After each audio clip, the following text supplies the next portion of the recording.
Hello, ladies and gentlemen. My name is Michalis, and I'm one of the market analysts here at HF Markets. And I'd like to welcome everybody to another live analysis. Now, today's live analysis is going to be looking at a lot of different events. So, of course, we've got very important earnings data, which is going to be released tonight. We had earnings data, which created a lot of volatility over the past 24 hours. Now, if we look at the Nasdaq, if we look at gold, especially also if we look at the Japanese yen, there's been a lot of volatility. So, as part of today's analysis, as part of today's live stream, we're going to be looking at what kind of signals indicators are providing, what kind of take profits and stop losses, Fibonacci levels are potentially giving us. So, we're going to be looking at different signals, indications, different orders, pending orders and trades that we can potentially be looking at. Of course, we're going to be looking at the Nasdaq. We're going to be looking at earnings. We're going to be preparing for NFP. And in addition to this, of course, we're going to be looking at the Japanese yen, which potentially, according to currency analysts, may be the best performing currency of the second half of 2024. So, this is what we're going to be looking at as part of today's live stream. Here you can see we're looking at the Nasdaq. This is the USA 100. So in other words, the Nasdaq. We're looking at a 2-hour time frame. Now, what we need to do is really look at the bias as we start to go towards the opening of the US trading session. Now, if we look at the Nasdaq over the past couple of weeks, it actually declined yesterday by 10.5% if we compare the most recent high all the way to the low, which is the lowest low that we have seen in recent times, recent days. And we can see since then we had a full correction. So why did we see a correction, ladies and gentlemen? Because we saw a very strong decline. We specifically saw a very strong decline after we had indications from the CB consumer confidence that consumer confidence is much higher, significantly higher than previously expected. In addition to that, we also had indications from the job openings that even though we have seen a reduction and a slightly more balanced employment sector, that the employment sector still remains significantly strong. So a lot of people may be stuck into looking at the most recent average in terms of the job openings and job vacancies in America. In which case, yes, the average may be between, for example, 8 to 9 million vacancies. But if we're taking the last couple of years out, where we've had untraditional price movements because, of course, very high inflation in some areas, hyperinflation, COVID-19, and of course, a very clear um, restrictive monetary policy. If we take that scenario out, then actually we're still significantly higher than the average that we traditionally see. So we, of course, have to take that into consideration. Now, we did an analysis earlier in the day. We did the analysis this morning. It was at exactly 9:30. So if we go to 9:30, which is approximately somewhere here, you can see it really gained momentum there because it was also the opening of the European session. Now, here we looked at a scenario where we had higher earnings from specifically certain companies. Microsoft beat their earnings expectations, both revenue and earnings. Starbucks stocks significantly rose after earnings, their quarterly earnings reports. If we look at AMD, which is one of the most influential stocks of the Nasdaq, they also beat both earnings expectations and revenue expectations as well. Now, their stocks, AMD stocks, their stocks actually increased by more than 7%. So we're looking at a lot of volatility. So this morning we were looking at the fact that, yes, we increased to a new low. When we increase to a new low, a lot of investors take into consideration if they want to purchase the discounted price because, of course, it's a more beneficial entry level. We had the upward momentum. this is where we were at the very beginning of the day, and we set this area here as a target. Now, why did we set that as a target? Because that was very close to our red line here, which is the 75 period moving average. And in addition to this, this is the level of the previous triple top. So you can see we found resistance here, we found resistance here, we found resistance on a third occasion. Now, there's two things to take into consideration. Number one, we can look at the first scenario, where you're failing to break out for three occasions.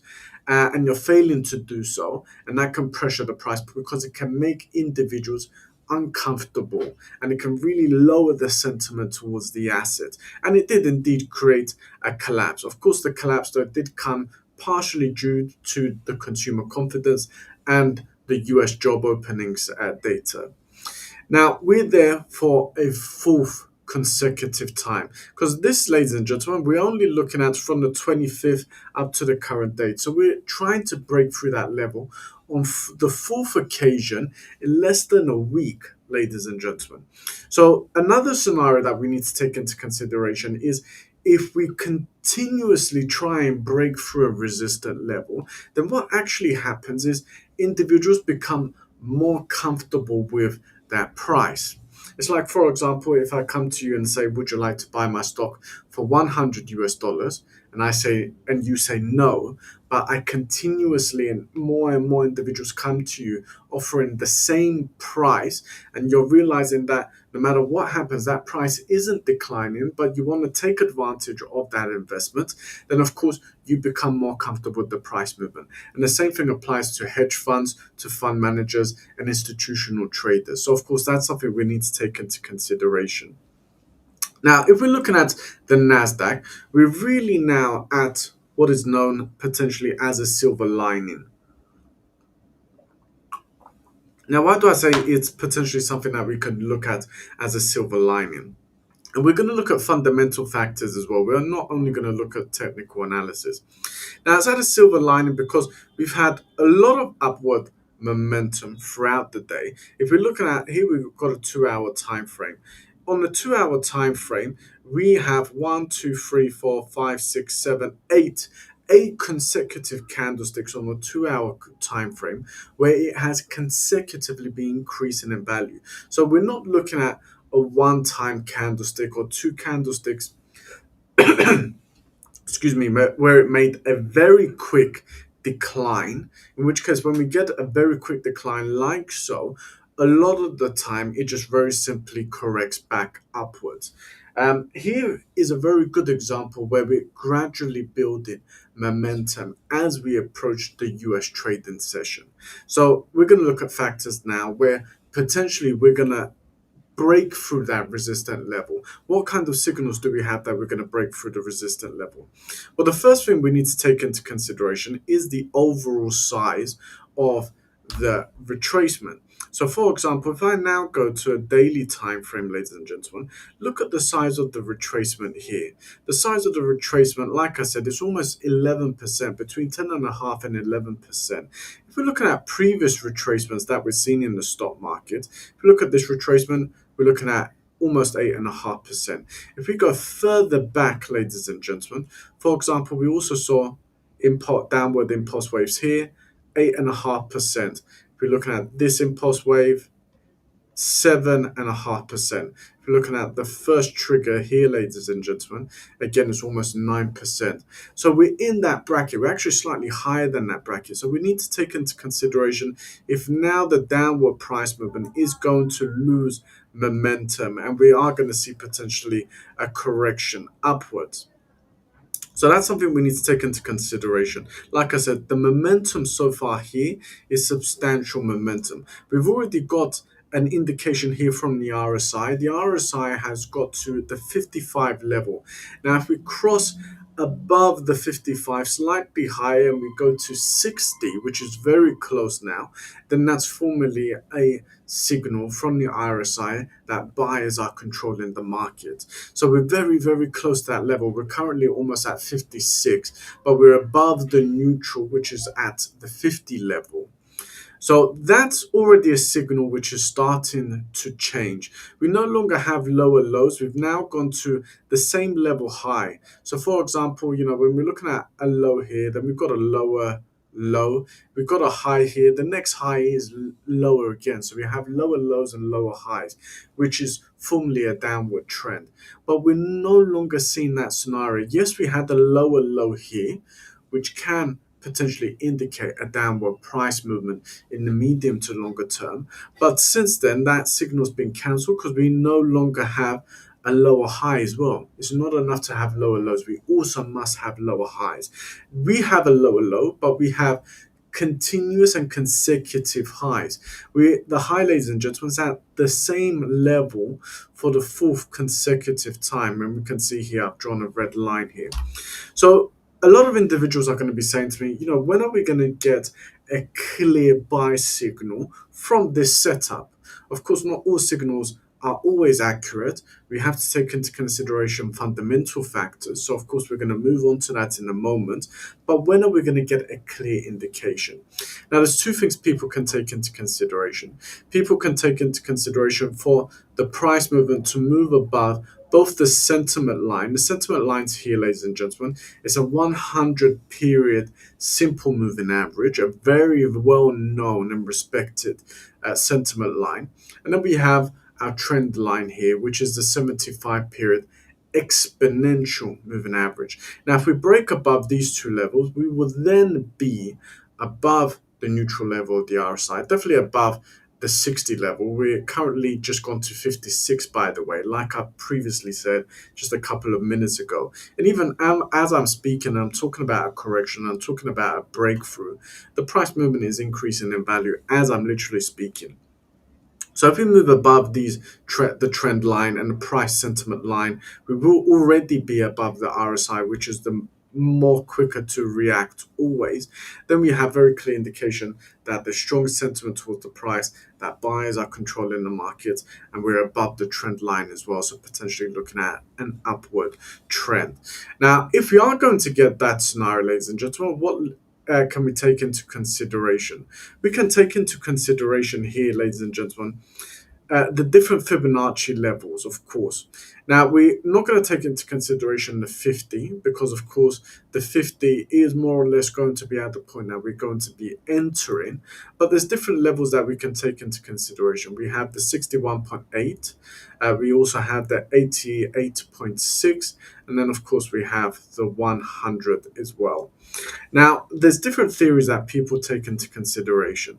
Now, normally someone will either look at the 61.8 or the 65. So look at one or the other. The 88.6 is quite standard. The other thing people take into consideration, the theory, is that rather than aim for the 100 level, they aim for slightly lower than the 100, normally between the 88 and the 100, because the 100 is the resistant level.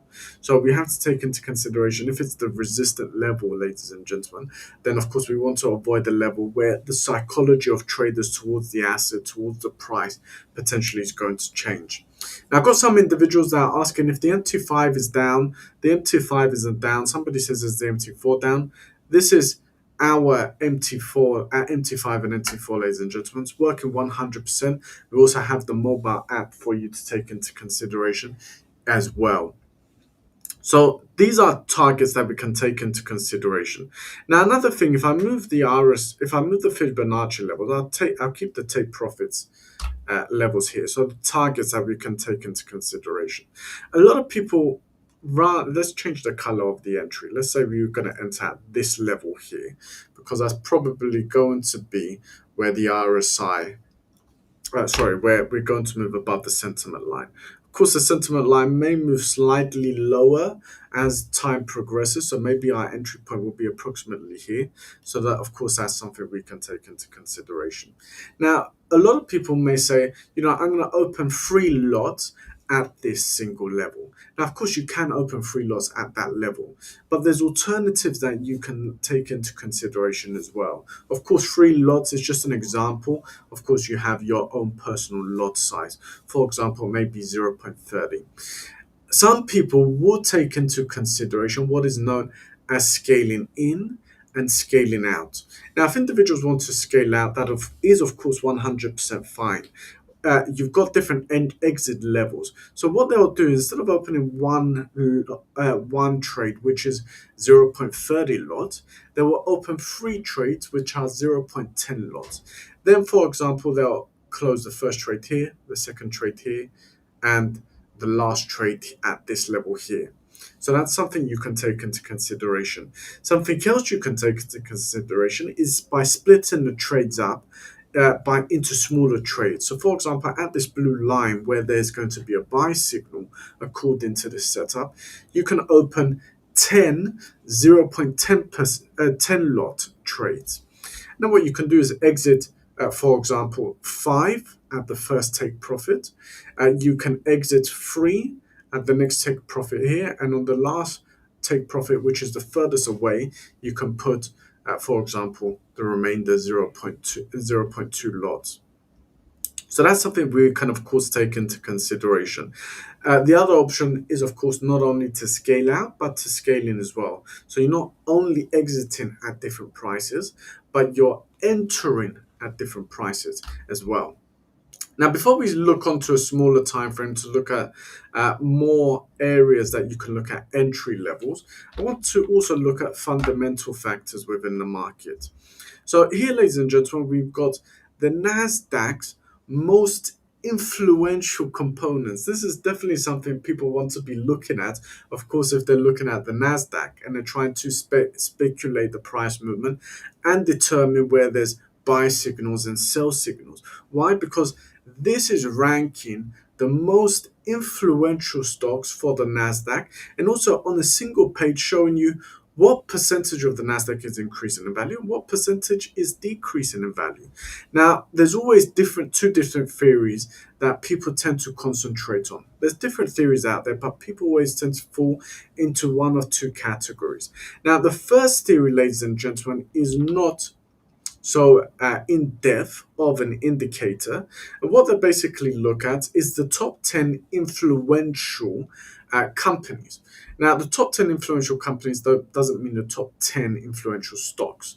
It actually means the top 11 influential stocks. Why? Because there's two classes of alphabet stocks. So it's the same company. So if we're looking at the price performance, ladies and gentlemen, Microsoft has declined by 1.5%. We spoke about Microsoft this morning. Microsoft this morning was at minus 2.80%. And we very clearly stated in our market analysis. We also stated this on our Telegram as well, ladies and gentlemen.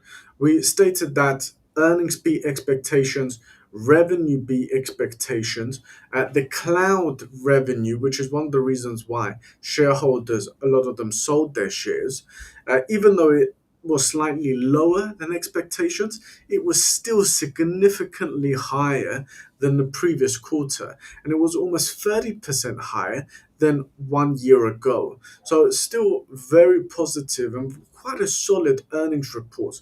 Yes, we didn't get massive beats. We didn't get 5%, we didn't get 6%, 7%, or 10%, and so on and so forth. But nonetheless, it was quite solid. So we did say that potentially that 2.80% decline was slightly an overreaction, which we do see quite a lot of within the stock market. And you can see now, since this morning, and you can see these market analysis every single day, ladies and gentlemen. If you go to our website and you go to tools and education, you go to news and analysis here, it will open up our analysis page for you. So here you've got the latest analysis. How are earnings shaping the Nasdaq?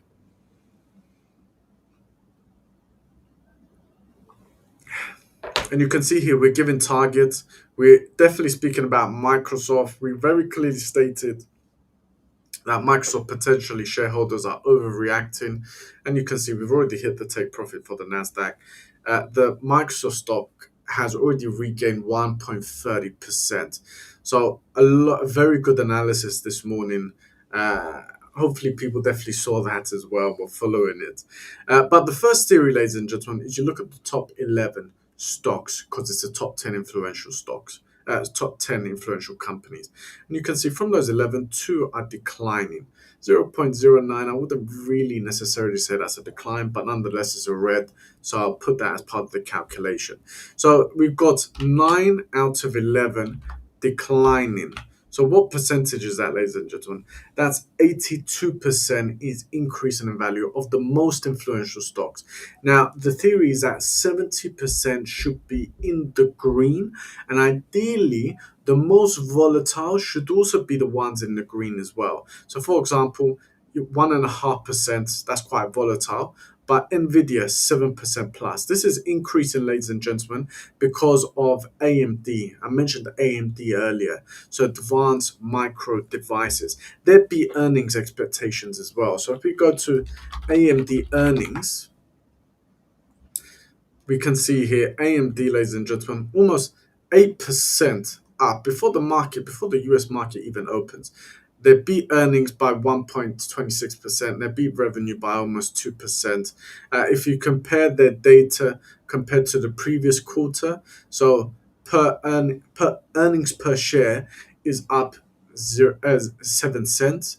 Revenue is up, ladies and gentlemen, approximately almost 400 million compared to the previous quarter.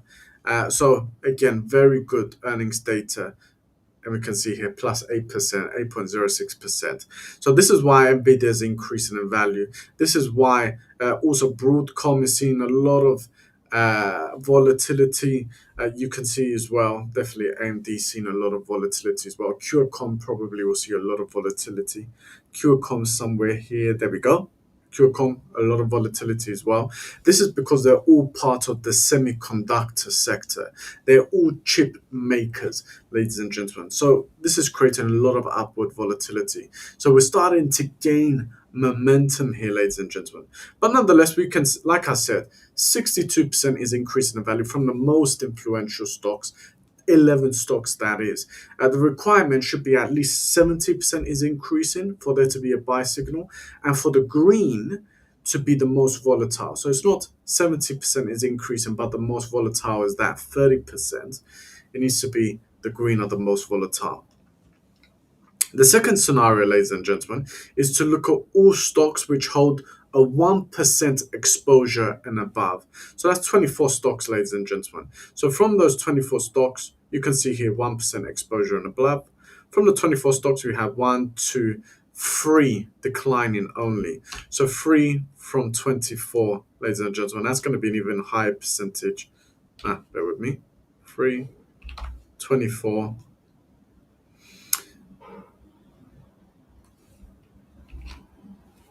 Not working a calculator for some reason, but nonetheless, that, ladies and gentlemen, is approximately 92%. Again, either way, it's much higher than the 70%, which is required. So that's given us a clear indication of upward price movement, ladies and gentlemen. Now, if we go to FinViz, so we can get a good look at indications of the overall market view, and we go to futures. Let's actually go to let's look at indices and look at the indices globally, ladies and gentlemen.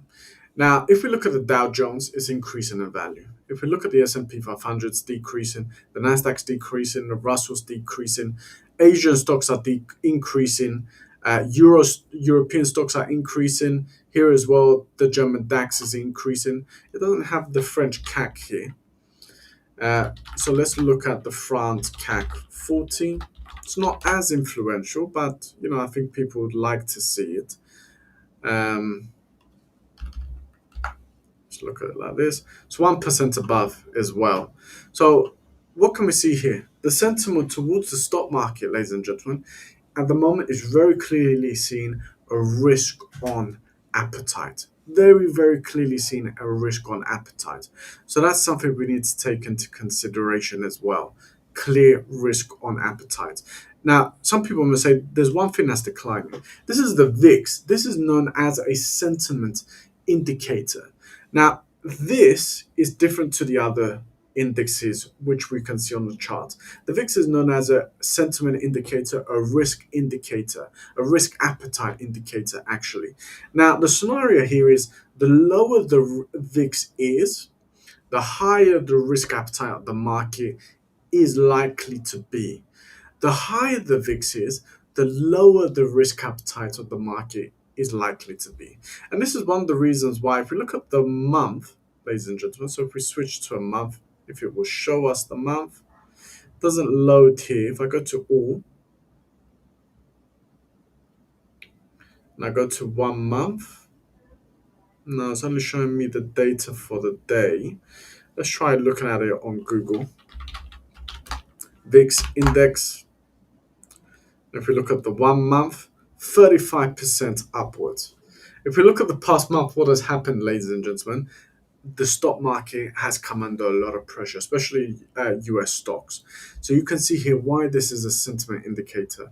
When the VIX increases, it is indicating downward price movement for the stock market. When it is decreasing, it's indicating upward price movement for the stock market.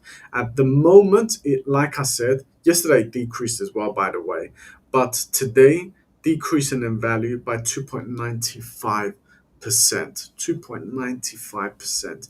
So that's another indication, ladies and gentlemen, of potential upward price movement in the Nasdaq. So all global indices are increasing. The only one we need to decline is declining. Now we can look at other factors which are less important at the moment. That definitely will be important later on within the day, but nonetheless we're going to look at them. Is of course US bond yields. Ideally we want bond yields to be lower. They're lower today, so technically that's ticking the box. This though will be more important after the Federal Reserve's rate decision this evening, and also their press conference. What does the stock market want to see? The stock market wants to see two things. Number one, a concrete indication that there is going to be an interest rate cut in September. That is what's priced in the market. If there's any indication that that is in doubt, then it means everybody's portfolio is wrongly priced. We can get a lot of volatility there. So ideally, we want to see that, yes, a September cut is definitely the main possibility. And number two, we want to see that potentially there's also going to be interest rate cuts, another interest rate cut at least by December. So we want two by the end of the year. If we get an indication that there could even be three, which is unlikely we're going to get such an indication, but if there is, then of course that's also another positive factor as well. So that's something, of course, these are all checklists, all ticks that we're putting on the checklist, which are indicating to a potential upward price movement. Since we've been looking at that, it's also continued to increase. Now we're trading above our trend line. So you can see over that we've been speaking now for 28 minutes. The past 28 minutes, we've been saying that the price of the Nasdaq is going to increase in value. If we go back to 12:30 GMT, so that's 3:30 at my time, which is on the MT5 here. When we started speaking and we were getting indications of upward price movements, the Nasdaq was here. Okay, short-term take profits. If we've got scalpers and ultra short-term traders, they would have already hit their take profit. Of course, we've looked for those swing traders and day traders and longer-term traders as slightly further away targets and entries if they want to take those into consideration as well. Now, if we go to a 5-minute time frame, we will look at the Nasdaq. So here we have it, the Nasdaq. We've got a clear indication here that of a buy signal. We have, of course, here we've got the breakout. The latest crossover is here, so we can see here the latest crossover is an upward crossover. We're also trading above the 75 moving average on the 6-minute time frame.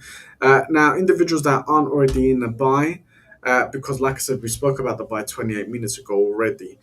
People that aren't in the buy, they can lower the time frame, for example, even going down to a 3-minute time frame if they wish, and they can wait for the retracement. Potentially the retracement may come as the US session opens, they can wait for the retracement. The retracement will create a downward crossover. You don't want it to cross below our sentiment line, and then as it crosses back up, then of course you've got an indication of the continuation of the upward trend. So that's something individuals can take into consideration as well. The other thing individuals can take into consideration is there's different theories, especially scalpers that look at 0.10%, every 0.10% they plan for that range. So 0.10%, they'll plan for the next 0.10% and so on and so forth. So there is also a scenario where traders can wait for the next 0.10%, which is here. So that's approximately, ladies and gentlemen, at this level here. So if we get a breakout there, then of course that's something we can take into consideration as well as an entry. Now, the last thing I'll say for the Nasdaq before we start looking at the Japanese yen is, of course, we have earnings data tonight as well. Now, if we go to the influential companies, what companies are releasing their earnings data tonight? The first is Meta, approximately at 1 o'clock, 1:30 approximately. It is the seventh most influential stock, holds a weight of 4.35%. They will release their earnings data tonight. QComms, the 17th most influential stock, will also release their earnings data tonight. That's 1.38%. And the last one is Lam Research Corporation, which is just under 1%. It's the 31st most influential stock for the Nasdaq. Now, between the two of them, they make a weight of approximately 7.5%. Now, it's not as much and important as yesterday's earnings, but nonetheless, it's three companies that definitely will create volatility and definitely affect the sentiment of the market, especially as well Meta. Okay, because they definitely will create. They're definitely one of the most influential companies, known as one of the Magnificent Sevens. If we want these buy signals to continue and continue to gain momentum, and look at those targets which were slightly further away, because we looked at targets which were quite far away. These are more, for intraday, for swing traders trading here and trying to earn 3%. That's not for short-term traders. That's definitely intraday traders. Those individuals, of course, they want all three of those earnings, especially Meta, to beat expectations, beat revenue, and give a positive forward guidance for the next quarter. If that does happen, then again, there's a good possibility that the resistance level will be broken. Again, a good possibility that momentum will gain as well, if we're following traditional economics, of course. Now, the last thing I want to look at before we end today's live analysis, because I did promise that we would look at the Japanese yen. Japanese yen, ladies and gentlemen, has been the most influential currency, the most volatile currency of the past 2 weeks. Definitely seen strength. We had a shock announcement, ladies and gentlemen, this morning. The Bank of Japan surprisingly cut interest rates. So that was not expected in the market. We did expect that they would cut. We actually expected that they would cut in September, October, after the Fed will cut as well, and ideally get another inflation reading which was higher than expected. They cut this morning, ladies and gentlemen. So that's definitely unexpected. A lot of analysts are now saying potentially that the Japanese yen will be the best performing currency of the second half of 2024. They definitely stated as well, for that to be accurate, then of course we want a cut from the Fed, we want a cut from the Bank of England, and we want ideally further cuts, not just a single cut as well, and also further cuts from the Swiss franc will be very important, but also from the euro, so the European Central Bank. Now, if that's the scenario, then definitely we've got a situation where we can look at slightly longer term take profits. And we have to be cautious about volatility, but of course the first take profit which is going to stand out is at this level, which is just above the support, and the second previous support, which is at this level here. So that's the first target that a lot of investors are going to have their eyes set on. There is requirements though, like I said, especially tonight, we want a dovish Federal Reserve. So that's very important as well. Very important as well. That's a clear area for investors, especially currency investors, to be looking straight at. If no matter what time frame we're looking at here, we're on the daily time frame. If we go to the 2 hour time frame, which is so important, again, we're trading below our sentiment lines, trading below the trend line. Can see high volume here. We're not yet oversold. Um, but even if we were oversold, like we saw on countless occasions when we were looking at the upward price movement, it was the overbought level was ignored. Is that going to be the scenario for the Japanese yen's downward price movement? Sorry, the US dollar Japanese yen's downward price movement potentially could be. Either way, though, we're not yet oversold. Um, so we've got indications here from the RSI that sellers are controlling the market as well. So let's end today's session, ladies and gentlemen. We looked at the Nasdaq. Of course, the Nasdaq, the same can apply because of the correlation to the S&P 500. To a lesser extent to the Dow Jones, of course, because there is that slight inverse correlation due to risk, growth stocks. Sorry, due to risk sentiment, growth stocks and defensive stocks as well. Because of course the Nasdaq's more exposed to growth, the Dow Jones is more exposed to defensive. So let's end today's session. If people have any other questions, feel free to ask. If somebody's I can see one person says he's struggling with the MT4 to download and to access it. It's not an issue. We have an amazing support team. They are always available 24 hours a day, 5 days a week. They will go through it with you step by step how to download and log into the MT4. If you're still struggling and you just want them very quickly to reset your password so you can instantly get access, that's 100% fine as well. If you go to our website or through the mobile app as well, that's of course okay as well. But if you go to our website and you got here the live support, you just log in and you'll be connected straight away, not with a robot, but with one of our agents. So thank you, ladies and gentlemen, for watching today's live analysis. Somebody has asked for the gold against the US dollar. If we go to gold against the US dollar on this time frame, we actually have the analysis of the last live analysis that we had from last week when we looked at gold and we're looking at that downward price movement. And we put 3 targets here, ladies and gentlemen. You can see here all those 3 targets were actually hit. So that's very important as well. But nonetheless, of course, the market has changed over the past 7 days. Here, ladies and gentlemen, if we're looking at, we'll go on to a 2-hour time frame like so. We can see here again indications of upward price movement, but we've slightly lost momentum. We just want to regain momentum in order for that to be an active signal. So we're above the sentiment line, above the trend line. We've had a crossover and we're between 50 and 75 on the RSI on an 18 period as well. So here we do have enough. We do have the indications for upward price movement. It's just about breaking through this level here. If we break through that level, then we have an indication there that gold could potentially increase. So let's end today's session. Enjoy the rest of your afternoon. If you need assistance, of course, feel free to get into contact with us. Very quickly, I'd like to mention, don't forget that everybody has access to trade without any overnight fees. So feel free to trade on our swap-free account.